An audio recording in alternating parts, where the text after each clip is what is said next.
बहुत साल पहले एक छोटे से बुद्धिस्ट संघ के गांव में एक युवक नामकरण के बदले श्रम करने का जज्बा रखता था, जिसका नाम सिद्धार्थ था। सिद्धार्थ गांव के एक गरीब परिवार में पला बड़ा था। वह बचपन से ही भगवान बुद्ध के जीवन और सिखाए गए तत्वों के बारे में सुनकर प्रभावित था। अपने जीवन का उद्दीपना बुद्ध के आदर्शों से मिला था और उसके जीवन का एक उच्च लक्ष्य था बुद्ध की प्रतिमा बनाने का सपना। वह अपनी मेहनत और लगन से ज्ञानी बनने की कोशिश करता था, पर उसके पड़ोसियों और समाज के लोग उसे व्यर्थ का मानते थे। वे उसे बोलते, तू इतनी बड़ी विद्वान बनने की कोशिश क्यों कर रहा है? तेरे पास अपने परिवार की जिम्मेदारियां हैं। अपने सपने को छोड़ दे और उनके लिए मेहनत करने लग जा। लेकिन सिद्धार्थ अपनी निश्चयवादी सोच नहीं हारने दिया। उसने अपने गुरु से मार्गदर्शन मांगा और उनके मार्गदर्शन के अनुसार एक बार फिर से मेहनत शुरू की। रात रात भर उसे ध्यान और ध्येय के साथ तपस्या की योग्यता मिली और वह विचारों में समाहित हो गया। समय बीतते ही सिद्धार्थ की तपस्या और साधना ने बाधाएं ढाई। उसने अपने अंतरंग में एक प्रकाश की किरण महसूस की। उसके विचारधारा और समर्पण ने लोगों का दिल छू लिया। लोग चकित हो गए उनके इस नवनिर्मित जीवन दृश्य को देखकर। एक दिन सिद्धार्थ के मन में एक नई उच्च शिखर की उमंग उभर आई। उसे एक ऊंचे पर्वत पर जाना था, जहां पर उसे अपने उच्चतम लक्ष्य तक पहुंचने का सूचना मिली थी। ये यात्रा भव्य और कठिन होने के लिए तैयार करने के लिए सिद्धार्थ ने अपनी सभी बाधाएं भागा दी। वह पर्वत चढ़कर विचारों के समुद्र में खो गया। अंततः एक दिन सिद्धार्थ बुद्ध के रूप में सम्राट और संगीत के सहायक बन गया। उसकी विचारधारा और समर्पण ने लोगों का दिल छू लिया और वह बहुत ज्ञानी और प्रेरक बन गया।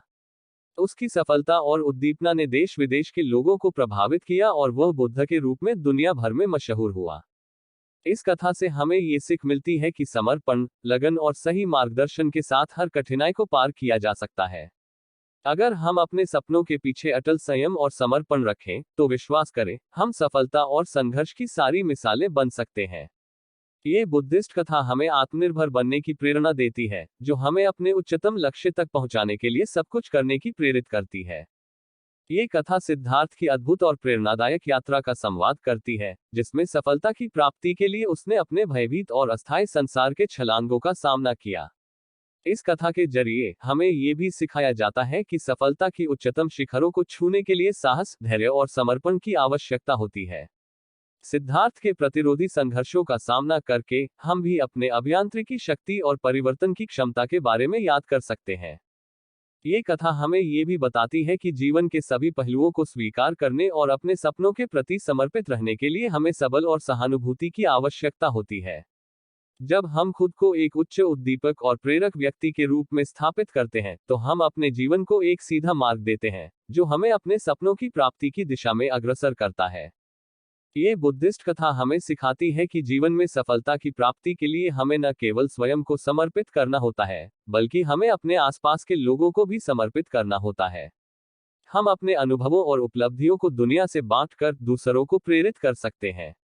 इस प्रकार हम अपने आसपास के लोगों के जीवन में भी सकारात्मक परिवर्तन की अवधारणा दे सकते हैं और समर्थ एवं निष्ठावान व्यक्तियों की तलाश में उन्हें प्रेरित कर सकते हैं। इस बुद्धिस्ट कथा से हमें एक नया उद्दीपना मिलता है, जो हमें अपने सपनों को साकार करने के लिए सकारात्मक दृष्टिकोण प्रदान करता है। सिद्धार्थ बुद्ध की कथा हमें ये बताती है कि हमें खुद को समर्पित करने का साहस रखने और निरंतर सफलता की दिशा में आगे बढ़ने की प्रेरणा मिलती है। इस कथा के माध्यम से हमें अपने अस्तित्व के मूल अर्थ को खोजने और अपने शक्ति, साहस और समर्पण का उपयोग करके अपने जीवन को बदलने के लिए प्रेरित किया जा सकता है। इस तरीके से हम सिद्धार्थ बुद्ध की जीवन गाथा के माध्यम से सच्ची संघर्ष की महत्वपूर्णता को समझते हैं और अपने जीवन को समर्पित और प्रेरणादायक बनाने का प्रयास